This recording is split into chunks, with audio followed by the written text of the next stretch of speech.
জয় নিতাই, জয় গৌর, জয় জয় শ্রী রাধে শ্যাম। সকলকে নিতাই দরবারে স্বাগত জানাই। আশা করছি নিতাই চাঁদের কৃপায় এবং করুণায় তোমরা সকলেই খুব ভালো আছো এবং ভজনে আছো। গত কয়েকদিন আগে গিয়েছিলাম কোচবিহারে। ইতিমধ্যেই দুটো শর্ট ভিডিও তোমাদের সঙ্গে ভাগ করে নিয়েছি। তাতে তোমরা নিশ্চয়ই বুঝতে পেরেছো যে কোচবিহারে ছিলাম। তো গতকালকে বলবো না, আজকেই ভোর রাত্রে আমি আবার নবদ্বীপ ফিরে এসেছি। তো আজকের এই ভিডিওতে তোমাদের সঙ্গে ভাগ করে নেব কোচবিহারের কিছু দর্শন। দুটো ছোট ভিডিওতে যে দর্শন ভাগ করেছি সেগুলো তো থাকবেই, তার সঙ্গে থাকবে আরো কিছু টুকটাক যা দর্শন করতে গিয়েছিলাম। বাপের বাড়িতে যাওয়ার পরে যা দর্শন করতে পেরেছি সেই সব কিছু দর্শন নিয়ে, এবং অবশ্যই কোচবিহারের বাড়ির শ্রী শ্রী রাধা গোপীনাথেরও দর্শন তোমাদেরকে করাবো। সেই সব দর্শন নিয়েই আমার আজকের এই ভিডিও। তোমরা সকলে দেখো, অবশ্যই বলো আমাকে কমেন্ট বক্সে যে কেমন লাগলো। আর যারা নতুন দেখছো নিতাই দরবার, তারা অবশ্যই কিন্তু চ্যানেলটা সাবস্ক্রাইব করে নিও। জানো তোমরা যে যারা পুরনো এই নিতাই দরবারের চ্যানেলের যারা পুরনো সদস্য, তারা তো দর্শন করেছো এর আগেও।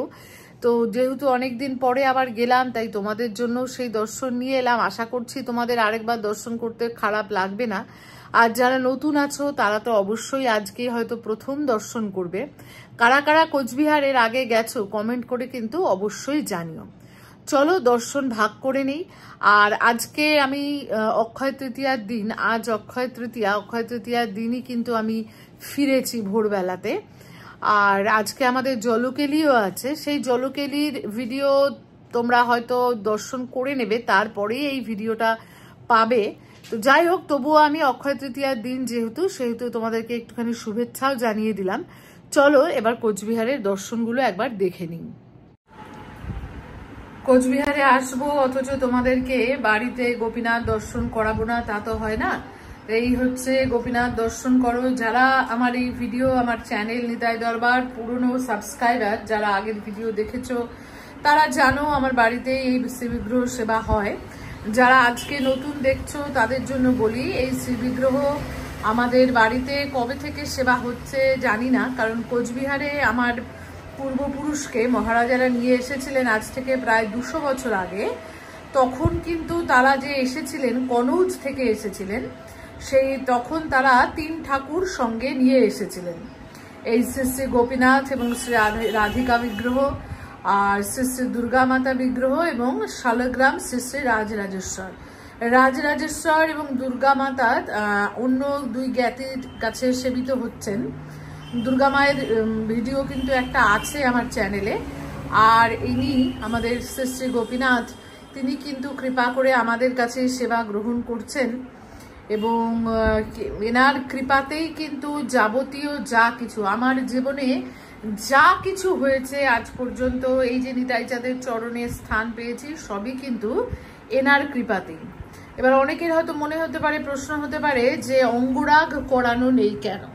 ব্যাপারটা হচ্ছে যে যারা এসেছিলেন তারা কোনোদিনই এই শ্রীবিগ্রহের অঙ্গরাগ করেননি, এবং যেহেতু এই শ্রীবিগ্রহের অঙ্গরাগ করেননি, তারপরে কিন্তু আর কখনো করানো হয়নি। আর এই শ্রীবিগ্রহের একটা ব্যাপার আছে, ইনি কিন্তু আবার সবার স্পর্শ পছন্দ করেন না। এর পেছনে একটা ঘটনাও আছে, কোনোদিন সময় পেলে বলবো। তো যেহেতু তারা করেননি, তাই পরবর্তীকালে কিন্তু বাবা বা জেঠুরা বা আমরাও পরবর্তীকালে কিন্তু আর করিনি। এই প্রাচীন বিগ্রহকে ঠিক সেভাবেই রাখা হয়েছে, চেষ্টা করা হয়েছে যেন সেইভাবেই সেবাটা চালানো যায়। এই হচ্ছে গোপীনাথ এবং শ্রী শ্রী রাধিকা বিগ্রহ। ইনি হচ্ছেন মহাদেব, ইনি পরবর্তীকালে এসেছেন। এখানে আছেন আমার মা, সেবা দেন এখন। ইনি হচ্ছেন আমার ছোট্ট লক্ষ্মীমা। এইখানে আছেন আদ্দামা, আর এইখানে হচ্ছে, দেখেই চিনতে পারছো নিশ্চয়ই, কালীঘাটের মা চিত্রপট হিসেবে আছেন। পেছনে গোপালের একটা সুন্দর চিত্রপট আছে। এই হচ্ছে রাধারমণজিও। এনারা আমার বিয়ের আগে থেকেই আছেন। বিয়ের আগে আমি সবাইকে সেবা করতাম। আর এই রাধারমণ বিগ্রহ, এই রাধারমণের চিত্রপট, বিগ্রহ নন চিত্রপট, এই চিত্রপট মা এবার নিয়ে এসেছেন বৃন্দাবন থেকে, আমাদের সঙ্গে গিয়েছিলেন তখন নিয়ে এসেছিলেন। আর এই যে দেখো চিত্রপট, আমার বিবাহ স্থির হওয়ার পর তোমাদের প্রভুপাদের তরফ থেকে এটা ছিল আমার জন্য প্রথম উপহার। খর্দার শ্যামসুন্দর বিগ্রহ, মাঝখানে আমাদের সোনার গৌর, আর এখানে আমাদের নিতাই চাঁদ দুই মা সহ একসঙ্গে এই চিত্রপট করা। এই হচ্ছে কোচবিহারে আমাদের বাড়িতে যে সেবা হয় সেই সেবা তোমাদেরকে দর্শন করালাম। এই হলো কোচবিহার ধর্মসভার দর্শন। ধর্মসভায় দেখো নিতাই চাঁদ এবং আমাদের মহাপ্রভু, আর একই সঙ্গে দেখো এখানে রাধা সুদর্শন লাল আছেন, দর্শন করো। এবার চলে এলাম আমরা সিদ্ধেশ্বরী মন্দির দর্শনে।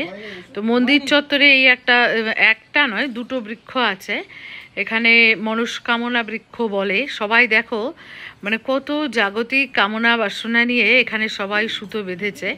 তো জায়গাটাকে এইভাবে ঘিরে দেওয়া আছে, এখানে এরকম গেট করে দেওয়া আছে, আর গাছের নিচে কিন্তু অনেক শিবলিঙ্গও আছে। এই হচ্ছে মন্দির চত্বর, এখান দিয়ে একটা সিঁড়ি করা আছে, সামনে দিয়েও একটা সিঁড়ি আছে। এটাকে নাট মন্দির বলা যেতে পারে। এবং এই মন্দিরটি দর্শন করো। মন্দিরের ভেতরে কিন্তু ছবি তুলতে দেয় না বা ভিডিও করতে দেয় না, তাই শ্রী বিগ্রহে দর্শন করাতে পারলাম না। এখানে সিদ্ধেশ্বরী কিন্তু মা। আর এই মন্দিরটির বিশেষত্ব হলো এই মন্দিরে কিন্তু কোনো পিলার নেই। এই হলো মন্দির চত্বর, মন্দিরের বাগান এবং বিরাট বড় চত্বর। এটা কোচবিহারের রাজার আমলের প্রতিষ্ঠিত এই মন্দির। এখন ভীষণ সুন্দর এলাকা, মানে একদম গ্রামের ভেতরে বলে খুব শান্তশিষ্ট, ভীষণ চুপচাপ। এ দেখো আশেপাশে কীরকম গ্রাম। এবার সিদ্ধেশ্বরী দর্শন তো আমাদের হয়ে গেছে, দর্শন করে এইবার আমরা চলছি বানেশ্বর মন্দির দর্শন করার জন্য। এই বানেশ্বরও কিন্তু কোচবিহারের রাজাদের দ্বারাই প্রতিষ্ঠিত। এই হচ্ছে বানেশ্বর মন্দির। সিদ্ধেশ্বরী আর বানেশ্বর খুব বেশি ডিস্টেন্স নয়। এই হচ্ছে বানেশ্বর মন্দির, এই হচ্ছে মন্দিরের মূল গেট। মন্দিরের বাইরে অনেক ফুল মালা ইত্যাদির দোকান আছে। আর মন্দির খোলা থাকার সময় দেখো সকাল 9টা থেকে রাত 8টা পর্যন্ত। মন্দিরের ভেতরে প্লাস্টিক নিয়ে যাওয়া নিষেধ।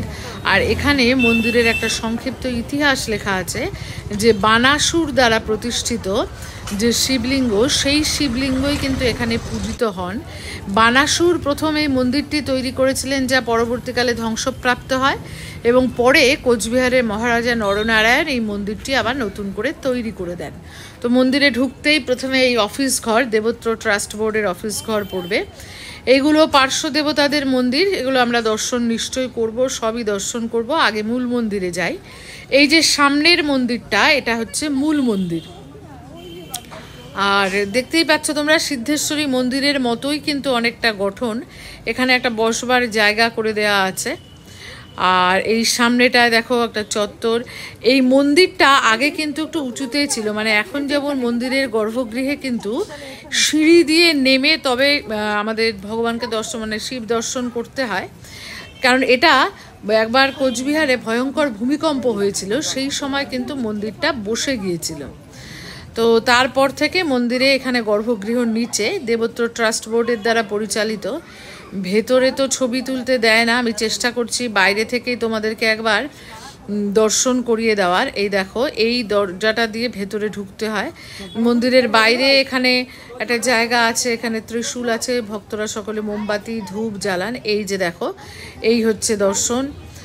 আর এই যে এইখানটায় হচ্ছে দেখো মোমবাতি ধূপ ইত্যাদি সকলে জ্বালায় ওখানে। এবং এর পাশে হচ্ছে দেখো এইখানে নন্দী আছেন, এই হচ্ছে নন্দী বিগ্রহ। জানো তোমরা সকলেই জানো সব শিব মন্দিরে এই নন্দী কিন্তু থাকেন। আর এই যে পাশে হচ্ছে দিঘি, এই দিঘিটার নাম শিব দিঘি। দেখো দিঘিতে কিন্তু কচ্ছপ সাঁতার কাটছে। এই দিঘিতে অনেক কচ্ছপ আছে, এই কচ্ছপগুলো মোহন নামে পরিচিত, এবং এগুলো কিন্তু সবই এই বানেশ্বর শিবের। তাই এখানে আগে তো দর্শকদের মানে দর্শনার্থীরা নিজে হাতে করে খাওয়াতে পারতো, কিন্তু এখন সেটা নিষেধ করে দেওয়া হয়েছে, তাই ব্যারিকেড করে রাখা হয়েছে। ওই মূল মন্দিরের পাশেই এই হচ্ছে, এখানে চলন্ত শিবের বিগ্রহ আছে, চলন্ত শিবের বিগ্রহ। এই তার পাশে যে বললাম তোমাদেরকে পার্শ্ব মন্দির, সেই পার্শ্ব মন্দিরে এখানে শিব বিগ্রহ আছেন। তো প্রতিদিন অন্নভোগ হয় এখানে, কিন্তু তোমরা অন্নভোগও পেতে পারো আগে থেকে বলে গেলে। আর তার পাশে আছেন আমাদের মা, এই হচ্ছে মায়ের শ্রী বিগ্রহ। এই ছিল দর্শন। কেমন লাগলো অবশ্যই কিন্তু কমেন্ট বক্সে জানিও। জয় নিতাই, জয় গৌর।